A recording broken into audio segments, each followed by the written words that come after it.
If you are a fan of the strange, dark, and mysterious delivered in story format, then you have come to the right place. Because today's story is about a man whose job was to protect the wilderness, but he ended up needing protection from something the wilderness had created. It is a story that begins with a simple piece of plastic ribbon and ends with a discovery that defies every biological law we know. The date was October 14th, 2025. The place was the Olympic National Park in Washington State. Now, for those of you who have never been to the Olympic Peninsula, you need to understand the geography. It is home to one of the only temperate rainforests in the world. It is a place of ancient moss, towering Sitka spruces that are hundreds of years old, and a fog so thick it feels like you are walking through wet wool. It is a place where the ground is always soft, the air is always damp, and things have a habit of staying hidden under the giant ferns for a long, long time. A 42-year-old man named David Thorne was a senior park ranger with over 15 years of experience. David was not a novice. He was the kind of guy who knew every trail, every drainage, and every rocky outcropping in his sector. He was highly respected, incredibly fit, and he was the guy the younger rangers went to when they got turned around in the brush. He was not the type of man to get spooked by a strange noise or a trick of the light. At exactly **8:45 a.m. David was conducting a routine patrol near the Hoh River Trail. His task was simple: check for downed trees after a heavy windstorm that had ripped through the peninsula the night before. But as he reached a section of the forest that should have been as familiar to him as his own backyard, he noticed something that was not on any of his official maps. Branching off from the main trail, hidden behind a curtain of hanging club moss, was a narrow, perfectly cleared path that headed straight into the densest, most untraveled part of the forest. And marking this path, tied to a low-hanging hemlock branch, was a bright red plastic marker the kind hikers or surveyors use to mark a temporary trail. David stopped. He pulled out his GPS unit. There was no official trail listed there. No maintenance requests, no research permits. He checked his radio, but all he got was a wall of static that sounded like someone frying bacon. He figured maybe a group of illegal campers or poachers had blazed their own trail, so he decided to follow it to make sure they weren't building illegal fires or littering. He walked for 20 minutes, following the red markers. Every 50 feet, like clockwork, there was another ribbon tied to a tree. But as he got deeper into the woods, David noticed a shift in the atmosphere. The forest was getting quieter. Not just nature quiet, but dead silent. The birds had stopped singing. The wind had stopped moving the canopy. Even the sound of his own heavy boots hitting the soft earth seemed to be swallowed up by the moss. At exactly **10:32 a.m., David reached for one of the red markers to tear it down. But as his fingers made contact with the material, he recoiled in pure, instinctual disgust. It wasn't plastic. It wasn't vinyl. It felt warm to the touch. It was slightly damp and had a texture that was strangely fibrous, like a strip of raw, sun-dried steak. David's heart began to pick up speed. He pulled out his pocket knife and sliced a small piece of the ribbon. Instead of shredding like plastic, the marker began to bleed. A thick, dark crimson fluid, almost black, oozed out of the cut, dripping slowly onto the mossy ground. David watched, mesmerized and horrified, as the liquid didn't just sit there. It seemed to be absorbed by the moss with a faint, slurping sound. He looked ahead and saw that the trail was changing. The markers weren't just tied to the trees anymore. The red material was now growing out of the bark itself, winding around the trunks like massive, pulsating veins. The further the trail went, the more it looked like the forest was being covered in a layer of living, breathing muscle. David decided right then that he had seen enough. He was a professional, and his gut was screaming at him to get out. He turned around to head back to the main Hoh River Trail, but when he turned, The path he had just walked was gone. In its place was a wall of thick, pulsating red vines that had grown across the gap in a matter of minutes.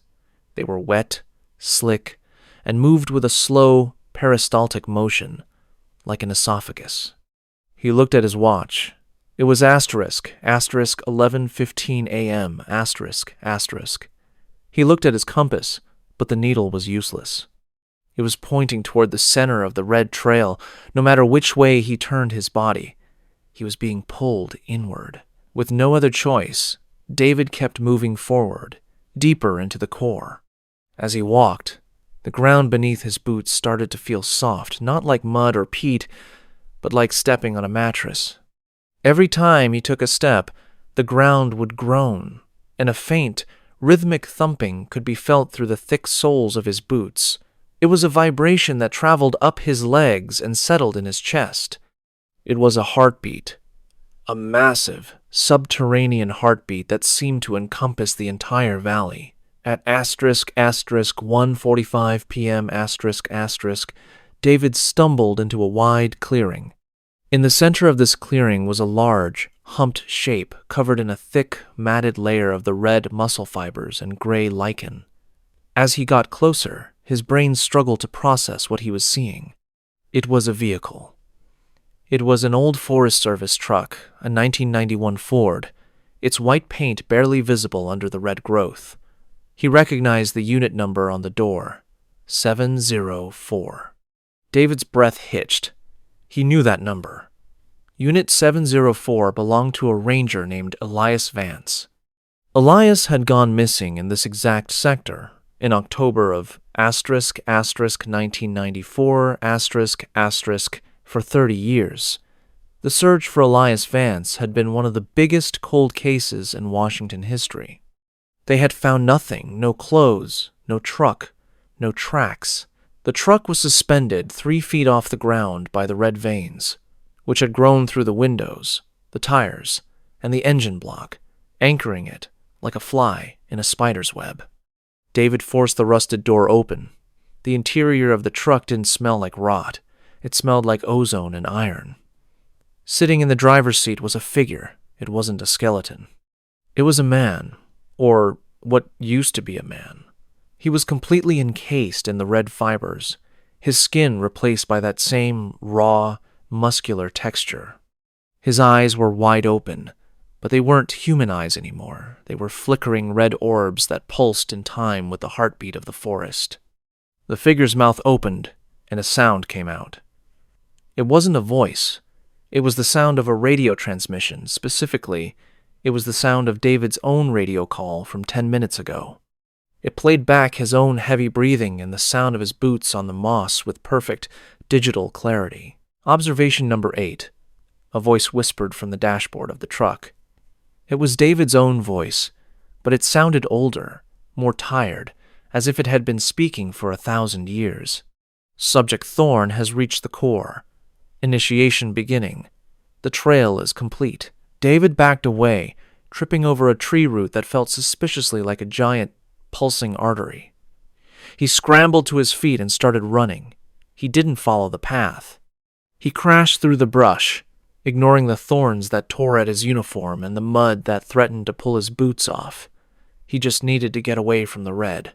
But as he ran, he realized the red was everywhere. It was in the moss. It was under the bark of every tree. It was even starting to appear on his own hands. Small, thin, red threads were beginning to sprout from under his fingernails, reaching out like tiny tentacles. At exactly asterisk 4:22 p.m., just as the sun was beginning to fail, David saw a flash of blue. It was the trailhead sign for the Hoh River. He burst out of the brush and collapsed onto the gravel. He didn't look back. He didn't check his gear. He jumped into his truck, started the engine, and drove until he reached the nearest hospital in Port Angeles. When the doctors examined him, they found something that made them call the CDC. David was physically fine, except for one thing. His blood chemistry had been completely rewritten. He had gone into the woods as type O positive, He came out with a blood type that didn't match anything in the human record. It was thick, dark, and contained cellular structures that looked more like fungal spores than human blood cells. David Thorne resigned from the Park Service the very next day. He didn't give a reason. He sold his house, packed his things, and moved to the middle of the desert in Arizona, a place where there are no trees, no moss, and certainly no rain. But here's the part that will give you chills. Every year on October 14th, David wakes up at exactly **8:45 a.m. And when he looks in the bathroom mirror, he sees a thin, red line growing across his chest, right over his heart. It doesn't hurt, it doesn't itch, but every year, it gets a little longer, a little thicker, and a little more like the texture of that red ribbon. And if he sits very still in the absolute silence of the desert night, he can hear it, a faint, rhythmic thumping coming from inside his own chest. It isn't his heart. It is the sound of the Olympic forest, 300 miles away, still calling him back to finish the trail. Because the forest isn't just growing trees anymore. It is growing a map, and it is always looking for new muscle to expand its borders. If you are ever hiking in the Pacific Northwest and you see a bright red marker on a trail that isn't on your map, do not follow it. Do not touch it.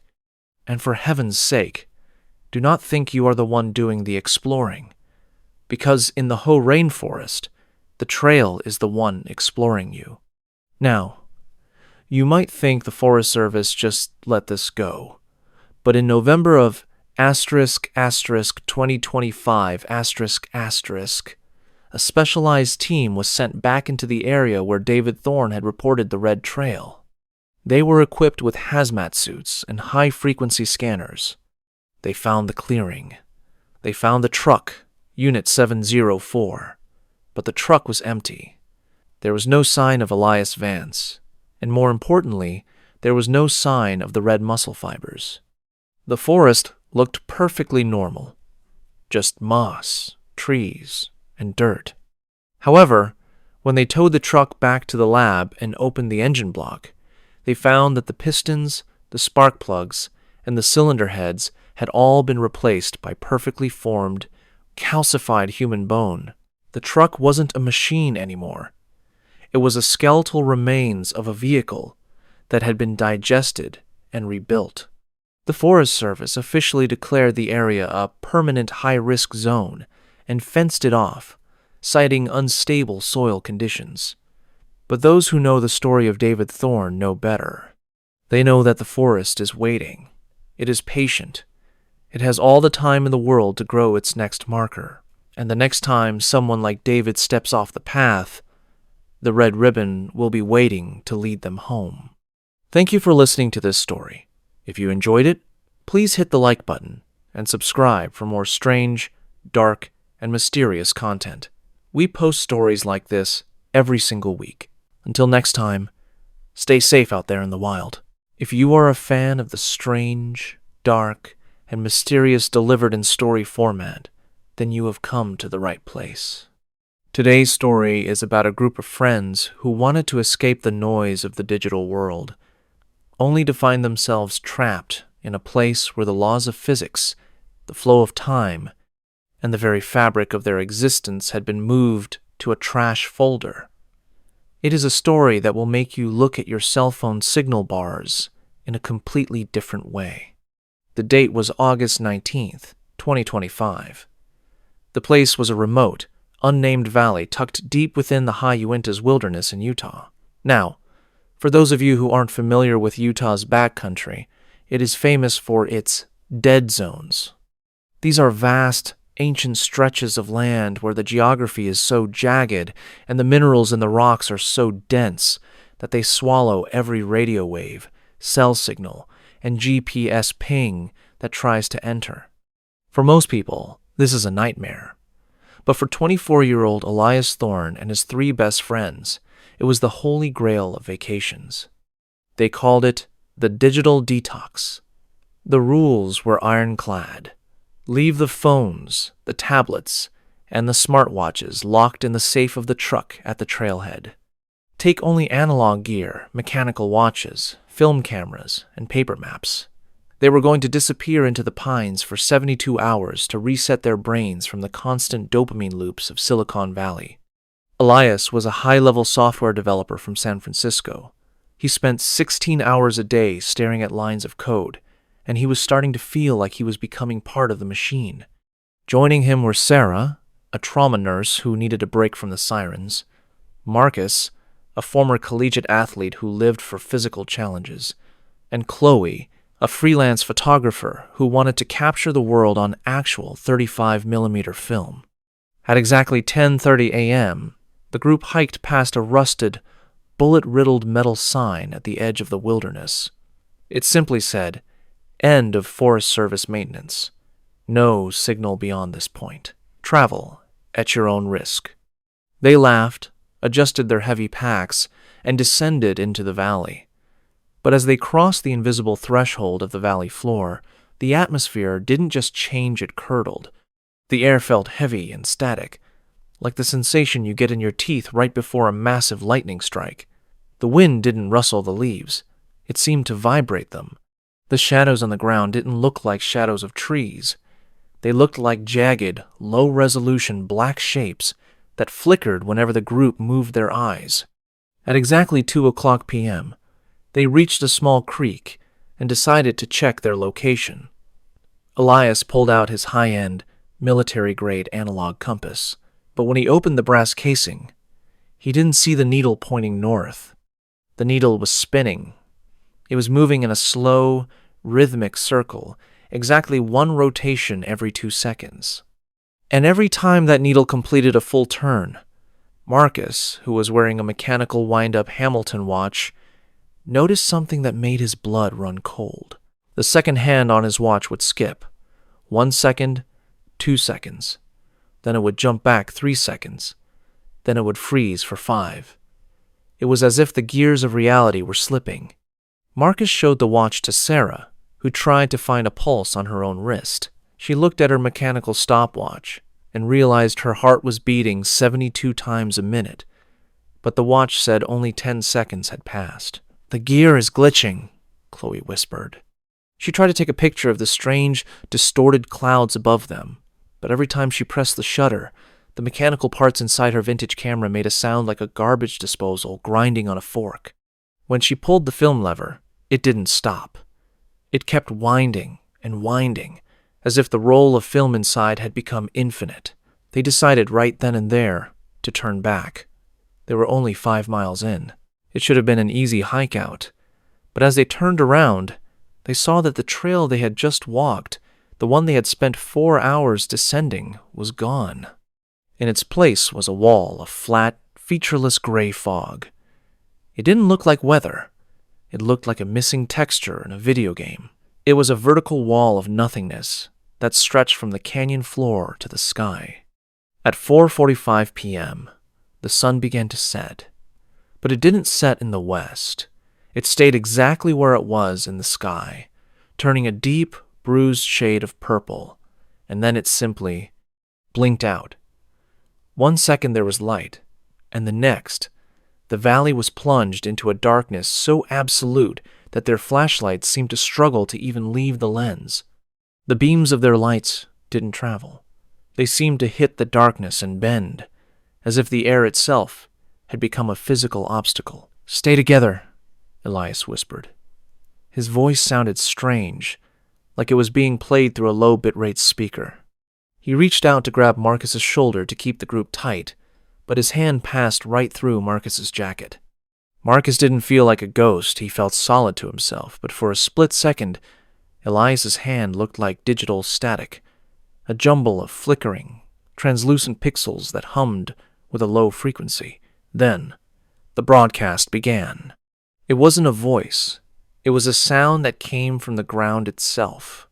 It was the screeching, rhythmic pulse of an old dial-up modem, but amplified to a deafening volume. It echoed off the canyon walls, shaking the very stones beneath their feet. Suddenly, Chloe screamed and pointed her light at a nearby pine tree. tucked into the bark of the tree, as if it had grown there like a fungus, was a smartphone. Elias recognized it instantly.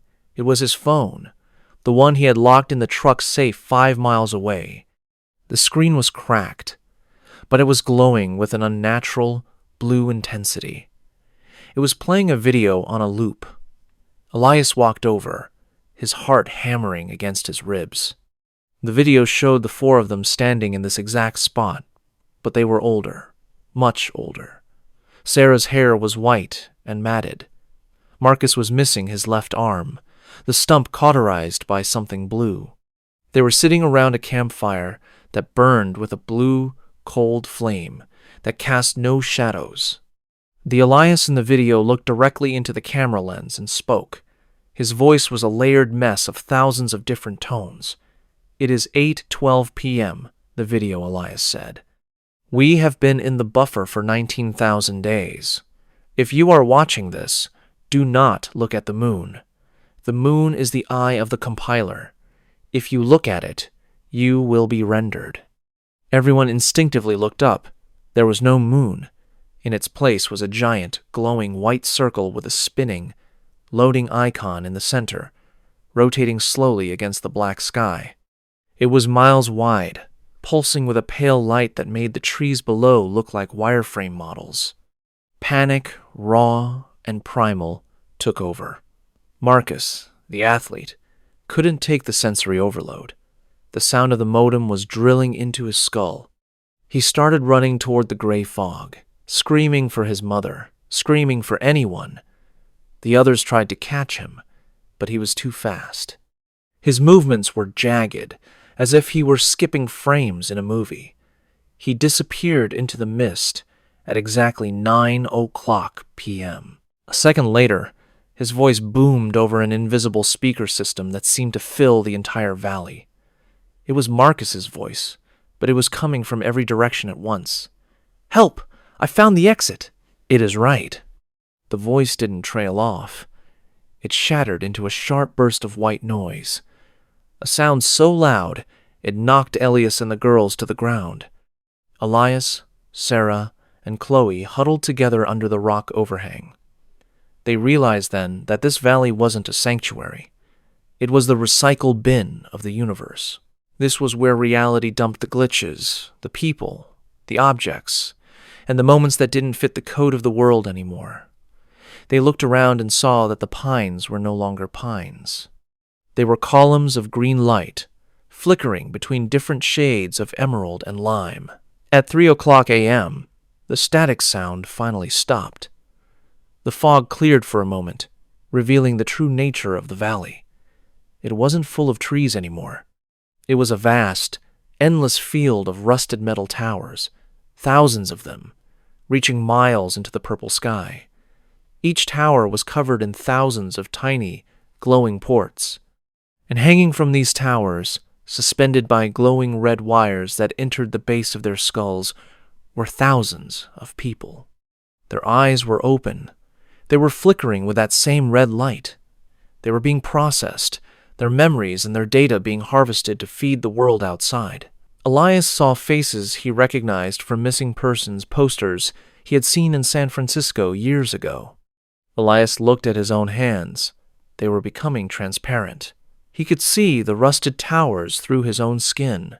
His blood vessels looked like fiber optic cables. "We have to leave," he said, his voice now sounding like a distorted robotic growl. "We have to force a reset. We are a script that has gone wrong. We need to crash the system." He remembered a theory he'd read about in graduate school about how systems react to a critical error.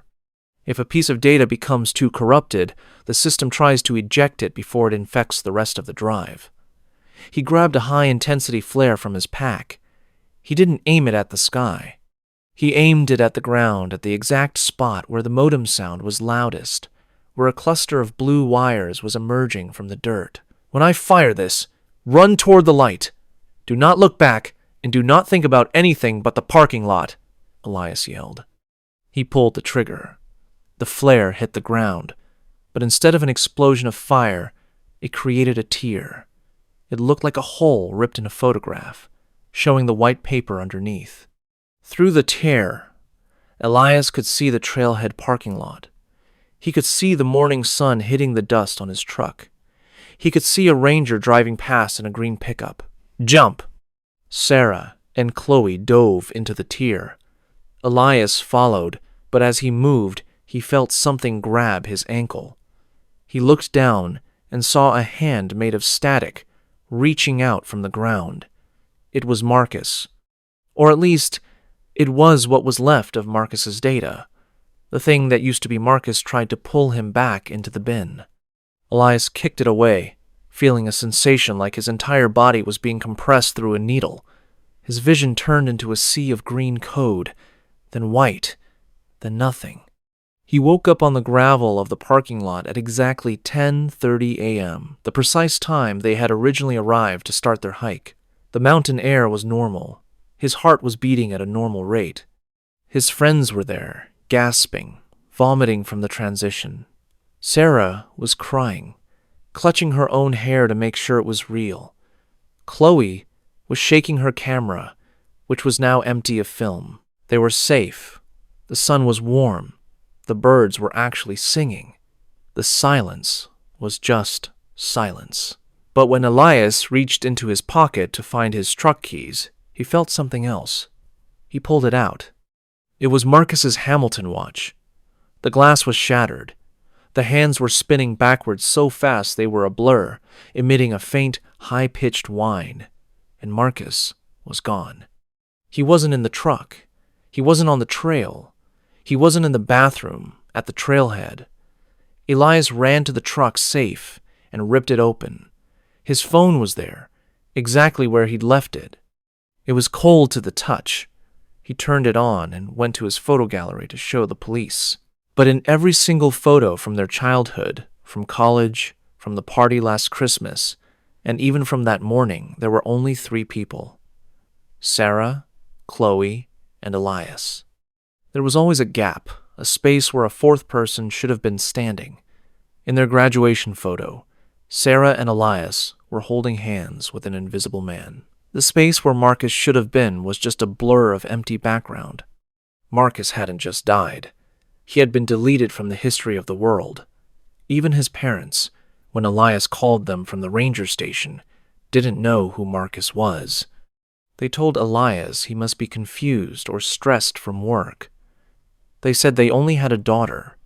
The police took a report, but they treated it as a mental health crisis. They looked at the 3 of them like they were on drugs. How do you report a missing person who never existed? Elias Thorne never went back to the mountains. He quit his job in San Francisco. He moved into an apartment in the loudest, most electronically dense part of downtown Seattle, directly underneath a massive 5G cell tower. He keeps every light in his house on. He keeps 3 radios playing different stations at once. He has 4 different internet providers.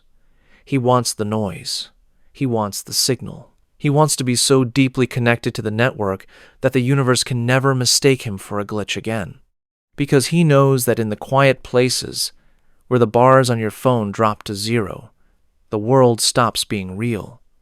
He knows that the wilderness isn't just nature, it's a gap in the coverage. And if you stay in those gaps too long, the compiler might just decide you are a piece of corrupted code that needs to be removed. If you ever find yourself on a trail and your watch starts to skip, or if you look up and the moon looks just a little too sharp, a little too white, don't wait for the sun to set. Run. Do not look back at the fog, because once you enter the sanctuary, there is no undo button. You won't just die. You will never have been born. The last thing Elias saw before he left the valley was his own name on a screen, highlighted in red, with a small cursor blinking next to it. The cursor was moving toward the backspace key. He doesn't sleep in the dark anymore, because every time he closes his eyes, he hears that dial-up modem sound, and he wonders if he's still in the truck, dreaming of a world that has already deleted him. Stay safe, keep your signal strong, and whatever you do, do not look at the loading icon in the sky. Thank you for listening. If you are a fan of the strange, dark, and mysterious delivered in story format, then you have come to the right place. Today's final story is the one that brings everything together. It is about a boundary, not a boundary on a map, and not a fence made of wire, but a boundary of reality itself. It is a story about a man who found a hole in the world, and once he looked inside, he realized the world had been looking at him his entire life. The date was December 12th, 2025. The place was the Gila Wilderness in New Mexico. Now, for those of you who don't know, the Gila is one of the most desolate, ancient, and unforgiving places in the lower 48 states. It is over 500,000 acres of black canyons, volcanic rock, and ancient cliff dwellings left behind by people who vanished centuries ago. It is a place where the silence is so heavy it actually has a tactile weight to it. A 55-year-old man named Elias Vance was a high-altitude surveyor. He was a man of precision, a man who lived his life by the millimeter. His job was to map anomalies in the terrain, basically. He went to the places that satellites couldn't quite see because of shadows, mineral deposits, or magnetic interference. Elias was a man of cold logic. He didn't believe in ghosts, and he certainly didn't believe in the local legends of the skinwalkers or the shimmering people that the locals whispered about in the diners of Silver City. To him, the world was a grid, and every grid had a coordinate that could be measured, categorized, and conquered. At exactly 8:15 a.m., Elias was hiking near the Mogollon Mountains, carrying a laser rangefinder worth $20,000. He pointed it at a massive canyon wall about 500 yards away to establish a baseline. The digital display should have flashed 500 meters. Instead, the screen flickered and read 0. He frowned, wiped the lens, recalibrated the device, and tried again. 0. He pointed it at a pine tree 3 feet away. 3 meters. He pointed it back at the distant, towering canyon wall. 0. It was as if, according to the physics of light and reflection, that massive wall of rock was standing right in front of his eyeballs. It was as if there was no space between him and the horizon. Elias, being a man of science, assumed it was a hardware malfunction caused by the solar flares reported that morning. He decided he had to investigate the rock face physically. He began to hike toward the canyon, but as he walked, the world began to lag. He would take 10 steps forward, but when he looked back at the tree he had just passed, it was 50 yards away. He was moving through space at a speed that defied human biology. The clouds above him weren't drifting. They were snapping from one position to another, like frames being skipped in a corrupted video file.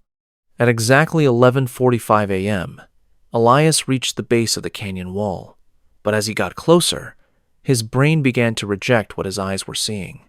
It wasn't rock. It wasn't basalt or granite. The wall was a vertical, vibrating surface of what looked like liquid mercury. It was perfectly smooth, reflecting the desert sky, but the reflection was wrong.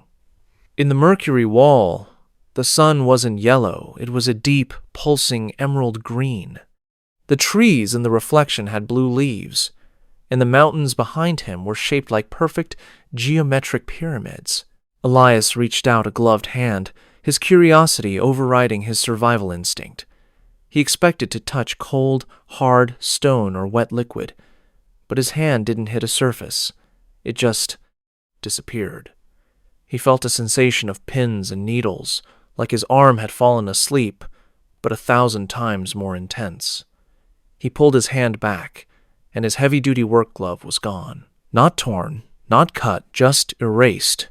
Where his hand should have been, his skin was now covered in a layer of shifting, iridescent scales that looked like a bird's wing. He didn't feel pain. He felt a sudden, overwhelming sense of clarity.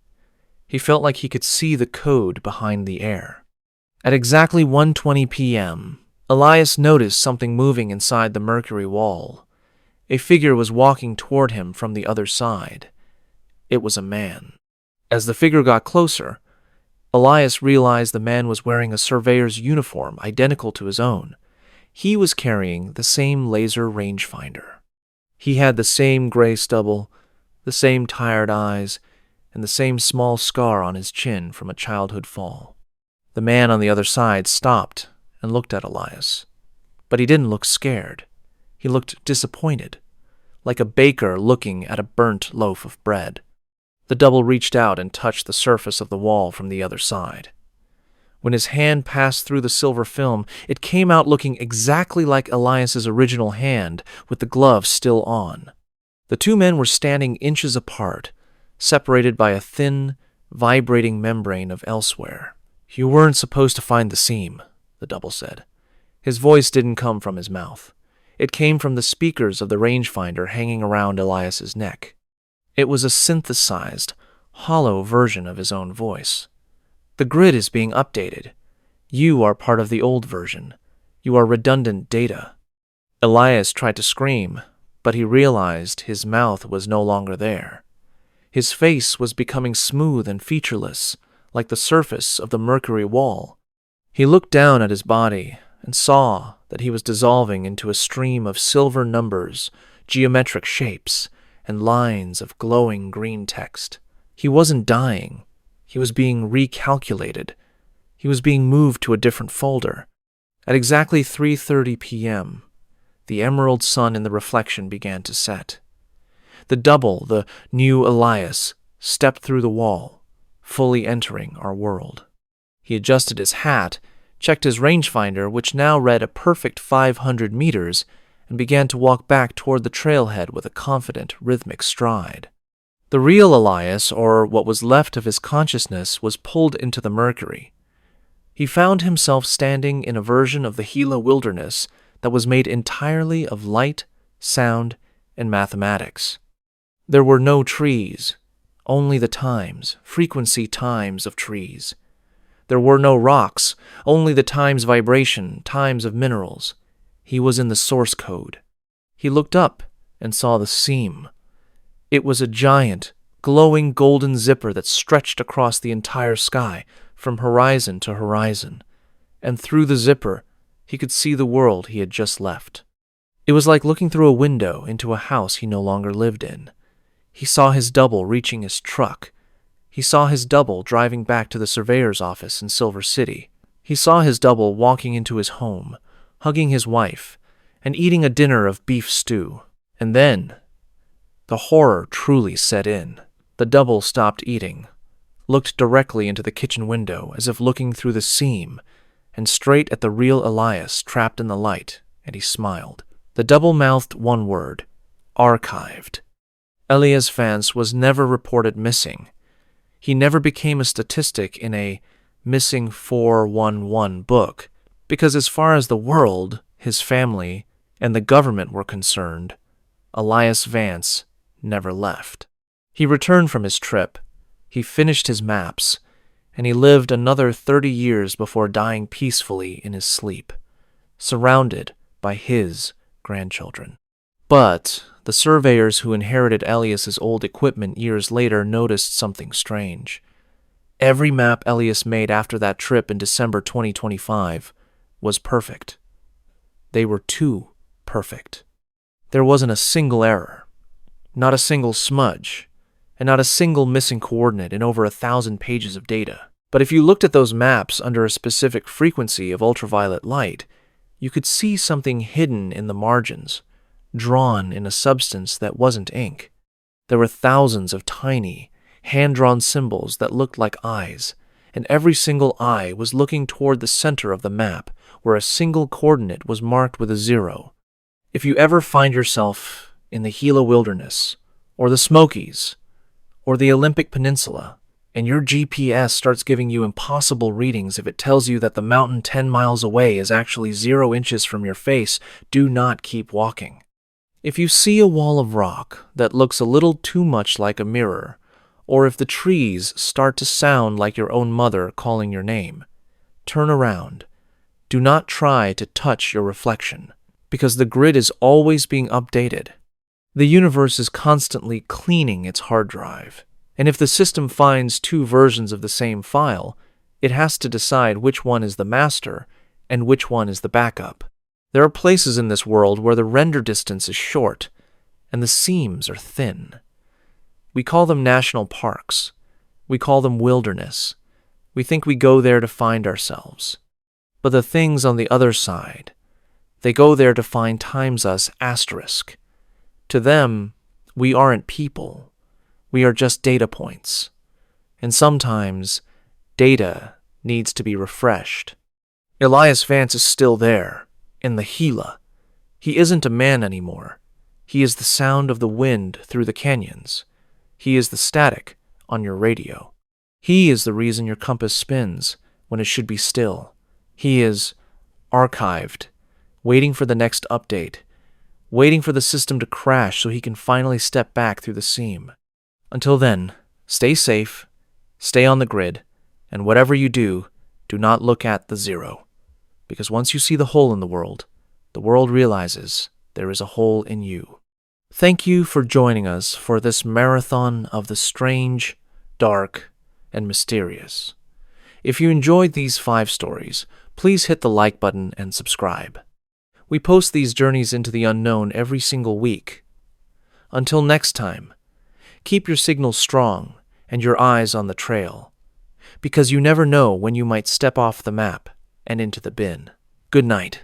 If you are a fan of the strange, dark, and mysterious delivered in story format, then you have come to the right place. Today's story is about a place where the trees don't just grow, they remember. And sometimes, they decide that the best way to preserve a memory is to become the person who made it. This is a story that suggests the missing persons cases in our national parks aren't always about people who died, but people who were simply repurposed by a biology we don't yet understand. The date was May 12th, 2025. The place was a dense, fog-heavy pocket of the Great Smoky Mountains in Tennessee. Now, the Smokies are famous for 2 things: their incredible misty beauty and the sheer number of people who walk into those woods and are never seen again. It is a place of deep, ancient hollows where the sun barely touches the forest floor. A 49-year-old man named Dr. Arthur Penhaligon was a world-renowned dendrologist. This means he didn't just look at trees. He studied their cellular memory, their chemical communication, and their ancient history. He was a man of cold, hard science. He wasn't interested in the local folklore about spirits or haints in the woods. He was interested in the data. Arthur had a radical theory. He believed that certain ancient groves of pines could act as a biological hard drive, storing chemical data from every creature that passed by them for thousands of years. He believed trees could download the environment. To prove this, he ventured into a no-go zone of the park, a place the local Cherokee legends called the Forest of the Mockingbirds. It was called this not because there were birds there, but because the forest itself was said to mimic the sounds of the people who entered it. At exactly 9:45 a.m., Arthur passed a boundary marker that had been overgrown by a thick, gray lichen. It was a rusted Forest Service sign that had been bent in half by some incredible force. The moment he stepped past it, the air changed. It didn't get colder, it got heavier. It smelled intensely of fresh-cut wood and something sharp and metallic, like copper or fresh blood. At exactly 1:30 p.m., Arthur reached a grove of pines that were unlike any he had ever seen in his 20-year career. They were perfectly straight, reaching nearly 200 feet into the air, but they had no needles. Their branches were bare and twisted into shapes that looked disturbingly like human limbs reaching for the sky in a state of permanent panic. The bark wasn't brown or gray. It was a pale, fleshy white. He pulled out his professional equipment to take a core sample. He chose the largest tree in the center of the grove, but as he pressed the sharp steel borer into the trunk, he didn't hear the sound of wood resistance or the crunch of dry bark. He heard a scream. It wasn't a muffled sound or a trick of the wind. It was a high-pitched, agonizing human scream that echoed through the entire grove, causing Arthur to drop his tools in the dirt. He scrambled back, his heart hammering. He looked at the tree, and where he had punctured the surface, a thick, amber-colored sap was oozing out, but it didn't smell like pine resin.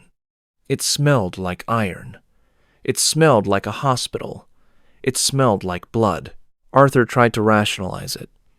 He told himself it was just trapped gas escaping a pressurized trunk. But then, the wind began to blow.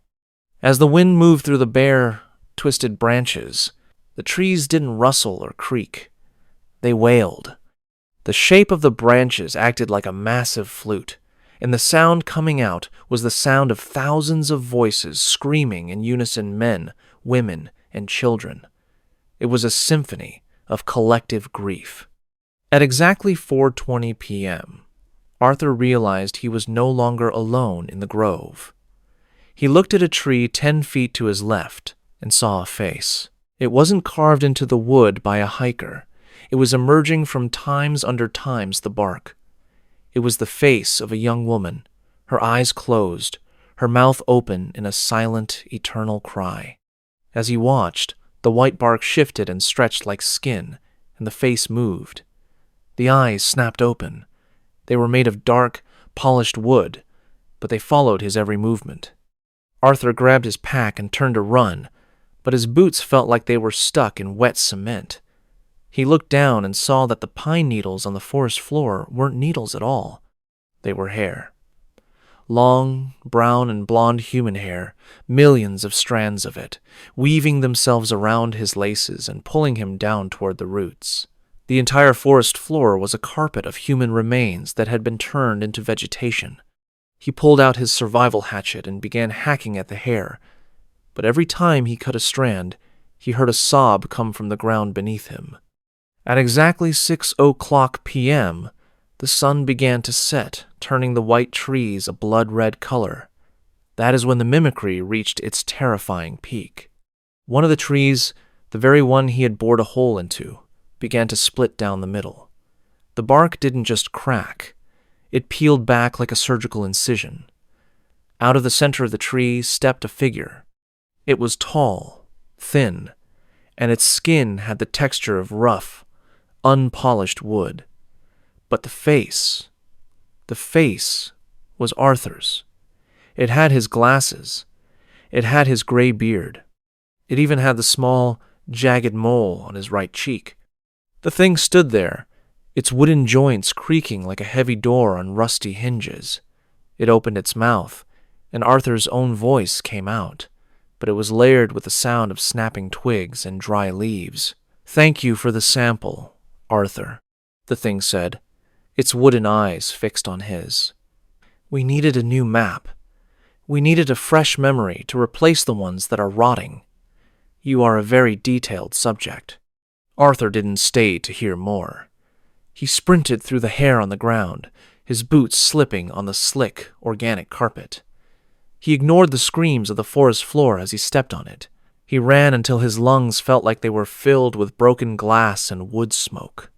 He didn't follow a trail because there were no trails left, only the trees that seemed to step aside, shifting their positions when he wasn't looking, to let him deeper into the trap.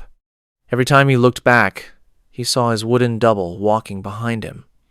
It wasn't running. It didn't need to. It was moving with the slow, inevitable growth of a forest. At exactly 9:30 p.m., he saw a light through the fog. It wasn't a flashlight. It was the yellow glow of a remote ranger station on the edge of the no-go zone. He burst through the final line of white trees and collapsed onto the gravel of the parking lot.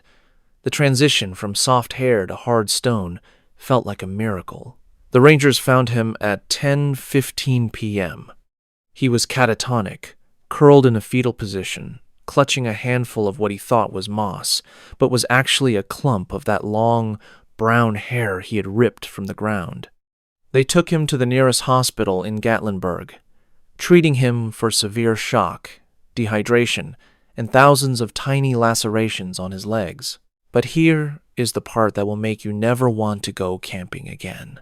When the doctors performed a routine x-ray of Arthur's chest to check for internal injuries from his fall, the room went silent.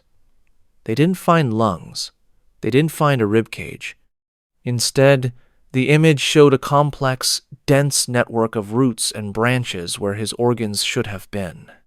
Arthur Penhaligon was still alive. He was still talking, but his internal biology had been completely rewritten. He was being turned into a tree from the inside out. Arthur vanished from the hospital 3 days later. No one saw him leave. The security footage showed a man in Arthur's hospital gown walking out the front door at exactly 4:22 a.m. But as the man passed under the bright fluorescent lights of the parking lot, his skin didn't reflect the light. It absorbed it, like old, dry bark. And as he walked toward the tree line, his footsteps didn't make a sound on the pavement. If you go to the Great Smoky Mountains today, near the area of the Forest of the Mockingbirds, you might find a white tree that looks a little too much like a man. It won't have any needles. It will just have branches that look like reaching arms, and a small, circular hole in its chest, the exact spot where a core sample was once taken. And if the wind blows just right through those twisted limbs, you might hear a voice. It won't be a scream anymore.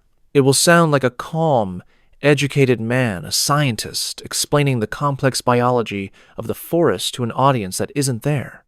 Do not stop to listen. And whatever you do, do not take a sample, because the trees in that grove are very protective of their data, and they are always looking for a new biological hard drive to call home. If you feel a tug on your shoelaces, or if the moss under your feet feels a little too much like hair, do not look down. Just run. Because once the grove has your data, you aren't a person anymore. You are just another memory stored in the wood, waiting for the next hiker to come along and give you a new face. Thank you for listening to this story. If you enjoyed this journey into the Forest of the Mockingbirds, please hit the like button and subscribe. We post these strange, dark, and mysterious stories every single week. Until next time, stay on the marked trails and stay safe. If you are a fan of the strange, dark, and mysterious delivered in story format, then you have come to the right place.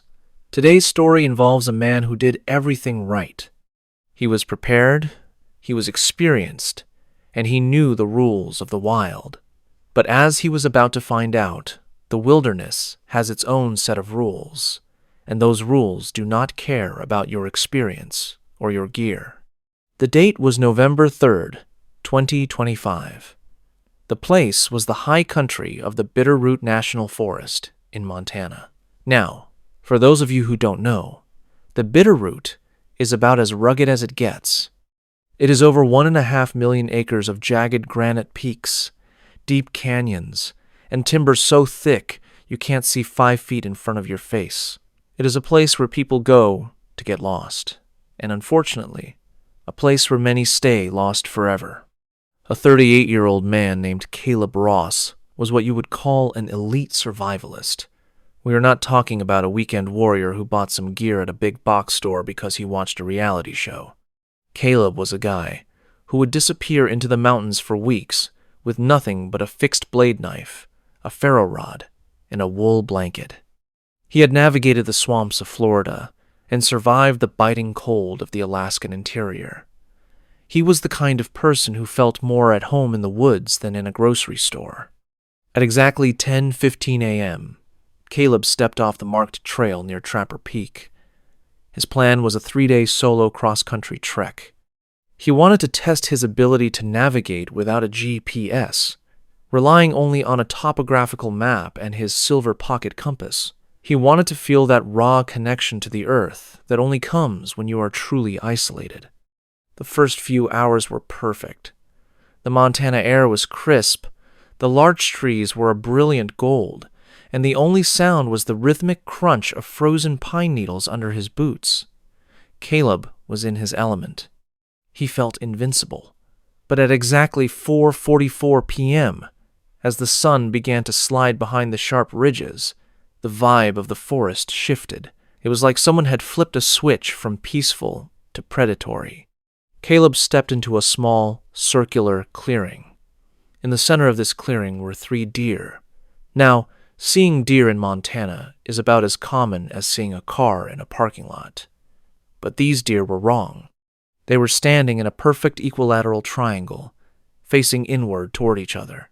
Their heads were bowed low, their noses almost touching at a single point on the ground. They were completely motionless. Caleb stopped. He waited for them to bolt, for them to catch his scent. But they did not move. No ear flick, no tail twitch. They looked like taxidermy statues dropped into the middle of the wilderness. Caleb felt a wave of cold that had nothing to do with the temperature. He did not want to disturb whatever this was, so he backed away slowly, never taking his eyes off them, and took a long detour around the clearing. By 6:00 p.m., it was getting dark fast. Caleb found a suitable spot to hunker down under a massive rock overhang. He went through his routine, clearing the ground, gathering tinder, and striking a spark.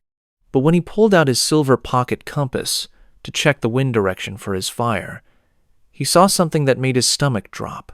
The needle on his compass was not pointing north. It was not pointing anywhere. It was spinning. It was not a frantic, wild spin, either. It was moving slowly and rhythmically, almost like it was pulsing to the beat of a heart. Caleb shook the compass, thinking maybe the hinge was stuck. He checked for any metal objects nearby.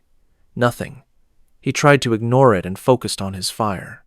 But as the flames started to grow, the forest went dead silent. If you've ever spent time in the woods, you know there is always a sound. A breeze in the needles, a distant owl, a cricket. But this was absolute, heavy silence. The kind of silence that feels like someone has placed their hands over your ears. Then, the whispering started. It did not come from the bushes. It sounded like it was coming from inside his own backpack, which was sitting 3 feet away from him. It was a wet, muttering sound, like someone trying to speak with a mouthful of pebbles. Caleb's hand went to his hatchet. He slowly reached out and unzipped the main compartment. Inside, sitting right on top of his spare socks, was a small, hand-carved wooden doll. Caleb felt his breath hitch. He had never seen this thing in his life. It was about 6 inches tall, and it was carved with terrifying detail. It had his beard, it had his red outdoor jacket, it even had the small, jagged scar over his left eye from a childhood accident. And as he watched it in the flickering firelight, the doll's mouth was moving. Caleb did not scream. He was too deep in shock for that. He scrambled backward, kicking the backpack away. "Who is out there?" he shouted. His voice echoed off the rock overhang, sounding thin and fragile against the vast Montana night. The only response was a whistle. It was a 3-note whistle. High, low, then high kimbali. Caleb's blood turned to ice. That was the exact signal he used to call his hunting dogs back at his ranch. It was private. It was specific. And someone, or Sesuatu, was using it against him in the middle of 1,000,000 acres of wilderness. At 2:22 a.m., Caleb woke up from a fitful sleep. His fire was out.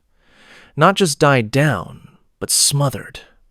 It looked like someone had poured a bucket of liquid ice over the coals. He reached for his flashlight, but when he clicked it on, the beam acted strangely. The light traveled about 3 feet and then just stopped, as if it was hitting a wall of solid black velvet. Within that tiny circle of light, he saw something that made his brain stall. Sitting 5 feet away from him were his boots, his heavy, leather hiking boots. They were standing upright, pointing directly at him. Caleb looked down at his own feet. He was barefoot. He had no memory of taking his boots off. He had no memory of placing them there. He looked at the boots again and realized they were not just his boots, they were newer times than his. The scuffs he had earned in Alaska were gone. They were perfect. He realized then that he was not just being hunted, he was being unmade. Piece by piece, the forest was taking his things and replacing them with versions that did not belong to him. He grabbed his wool blanket and his hatchet and started running. He did not care about navigation anymore. He just needed to move. But no matter which way he turned, no matter how many ridges he climbed or canyons he descended, he kept ending up back at the same rock overhang. 1 time, 2 times, 3 times. The 3rd time he arrived back at the camp, he saw his own backpack. But it was not his backpack. It was made of a material that looked like woven human hair. He did not open it. He just kept running. At 4:30 a.m., Caleb collapsed against a tree, his feet bleeding and his lungs burning. The 3-note whistle started again. This time, it was not coming from the distance. It was coming from right above him. He looked up into the branches of a massive ponderosa pine.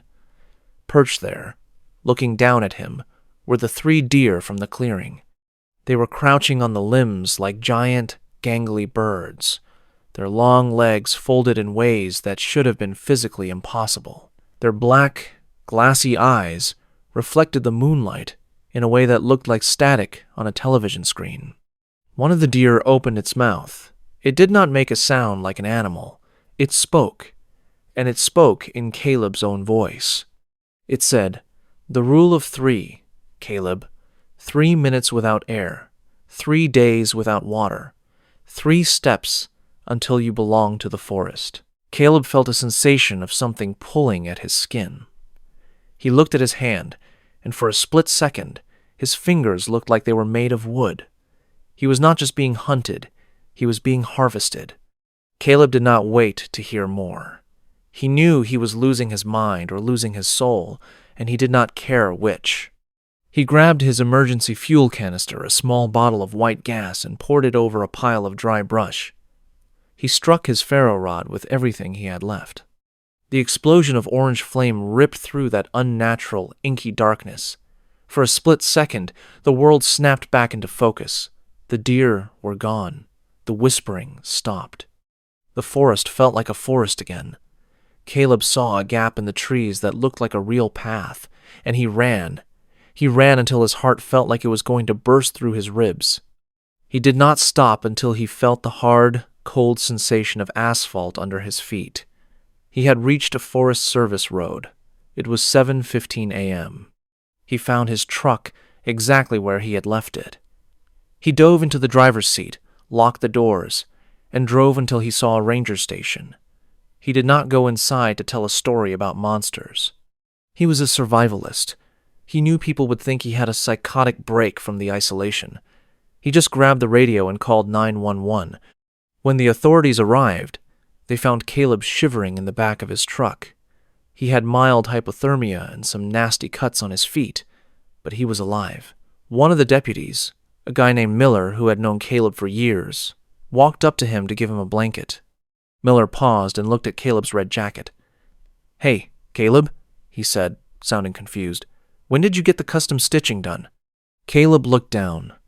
On the left breast of his jacket, where there used to be a professional brand logo, there were now words stitched into the fabric in thick, black thread. It was in Caleb's own handwriting. It read, "Asterisk, property of none, asterisk." Caleb did not say a word. He went home. He sold his ranch, and he moved to a high-rise apartment in the middle of a concrete city where he could not see a single tree from his window. He stayed away from anything green. But here's the part that keeps Caleb up at night. A few days after he got back, he was taking a shower and he looked in the bathroom mirror. The small, jagged scar over his left eye, the one he had carried since he was 10 years old, was gone. His skin was perfectly smooth, like a new piece of furniture. And when he finally got the courage to open his old hiking backpack to throw it away, he found something in the bottom. The wooden doll was gone. In its place were Tiga gold larch needles, laid out on the nylon fabric in a perfect, equilateral triangle. Caleb Ross never went back to the mountains, because he knows that out there, in the deep timber, you are not an elite survivalist. You are just a temporary occupant, and eventually, the host is going to want its house back. If you ever find yourself in the Bitterroot National Forest and the wind dies down, and you hear a 3-note whistle, do not whistle back. Just keep walking, because once they have your voice, they are coming for the rest of you. And the scary part is, you might not even realize you have been replaced until you look in the mirror and see a stranger's face with your own eyes. Now, you might think that was the end of the story, but about 2 weeks after Caleb Ross fled the Bitterroot, a team of Forest Service rangers went back to the area near Trapper Peak. They were looking for any signs of illegal camps or environmental damage. They found the rock overhang where Caleb had stayed. The charcoal from his fire was still there, but they found something else that was not in Caleb's report. Buried under about 6 inches of pine needles, directly beneath where Caleb had laid his wool blanket, they found a set of 3 silver pocket compasses. All 3 of them were exactly like the one Caleb owned, and all 3 of them were fused together in a melted clump of metal, despite there being no sign of a fire hot enough to melt silver. The lead ranger, a veteran with 20 years of experience, also reported finding a circle of trees about a mile away. These trees, all ponderosa pines, had grown in such a way that their branches had intertwined to form a perfect dome over a small patch of ground. Inside that dome, the ground was perfectly flat and covered in a layer of fine gray dust. Analysis of the dust later revealed it was composed of organic matter, mostly skin cells and hair, all belonging to the same individual. The DNA matched Caleb Ross, but when the rangers looked at the dates, they realized the dust had been there for decades. It was as if Caleb had been unmade in that forest long before he ever stepped foot in it on November 3rd. The Forest Service officially closed the case as unexplained phenomenon, a common label for the thousands of disappearances that happen in the American National Park System every year. But the rangers who were there that day, they don't go back to Trapper Peak. They know that some places on this earth are not meant for us. They are pockets of something older, something that operates on a logic we can never understand. So, if you are planning a hiking trip this weekend, do yourself a favor. Stay on the trail. Keep your GPS on, and if you see 3 deer standing in a triangle, don't stop to take a photo. Just turn around and go home. Because the forest is always watching, and it has a very long memory. And it is always looking for new pieces to add to its collection. This story serves as a reminder of the missing 411 phenomenon that has gripped the Pacific Northwest for years. People disappear in the woods under impossible circumstances, sometimes found miles away in areas they couldn't possibly have reached, or sometimes never found at all. Caleb Ross was one of the lucky ones. He got out. But did he really? If his scar is gone, and his jacket is changed, who exactly is sitting in that high-rise apartment in the Midwest? We may never know. But the next time you are in the woods, and you feel that sudden, heavy silence, just remember Caleb, and remember the rule of Tiga. 3 minutes without air, 3 days without water, and 3 steps until you are gone. Thank you for listening to this story. If you enjoyed it, please hit the like button and subscribe for more strange, dark, and mysterious content. We post stories like this every week. Until next time, stay safe out there